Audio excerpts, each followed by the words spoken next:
కానీ పర్వదినాలు, మంచి అద్భుతమైన ఋతువులు, అద్భుతమైన మాసాలు, పూజా విధానాలు ఏటా ఏటా సైకిల్ చక్రంలాగా తిరిగి కిందున్న చుక్క మళ్ళీ పైకొస్తూనే ఉంటుంది. మనకు అవకాశం ఇచ్చారు. అది ఇచ్చినది ఎవరు? మన మహర్షులే. వాళ్ళకి ఎప్పుడూ కృతజ్ఞులుగా ఉండాలి. తప్పకుండా ప్రతి మనిషి ఋషి రుణం తీర్చుకోవాలట. ఋషి రుణం తీర్చుకోవాలంటే ఏముంది? వాళ్ళు చెప్పిన విధానాన్ని పాటిస్తే సరిపోతుంది. అంతకంటే పెద్దగా ఏం చేసేయక్కర్లేదు. మన జీవితంలో నుంచి ఏది తీసి ఇవ్వక్కర్లా. ఇది చేయండి అని చెప్పారు. చేస్తే సరిపోతుంది. తలపెట్టిన మహాయజ్ఞం పరిసమాప్తం అవటానికి ఒక పుష్కర కాలం పడుతుంది. సత్రయాగం అంటారండి. 12 సంవత్సరాలు పడుతుందట.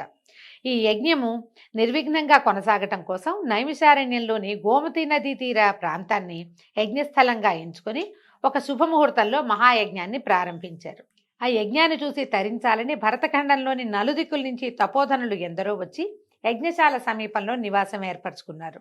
అందులో శతాధిక వృద్ధులు, సకల శాస్త్ర పారంగతులు, వేద పండితులు, బ్రహ్మతేజస్సుతో విరాజిల్లే తపోధనులు, మునికుమారులు ఇత్యాదులు ఎందరో ఉన్నారు. అనుభవశాలుడైనటువంటి మునీశ్వరులు ఎందరో తమ తమ శిష్య బృందంతో, పరివారంతో, మహర్షులతో, వేదశాస్త్ర మంత్ర కోవిదలతోటి తండోపతండాలుగా ఈ యజ్ఞశాలని చేరుకున్నారు. ఈ యజ్ఞశాల అంతా వీళ్ళందరితోటి కిటకిటలాడిపోతోందట. సకల లోక కళ్యాణార్థమై 12 సంవత్సరాల పాటు ఏకధాటిగా సాగే ఆ మహాయజ్ఞానికి సకల శాస్త్ర పురాణ కోవిదుడు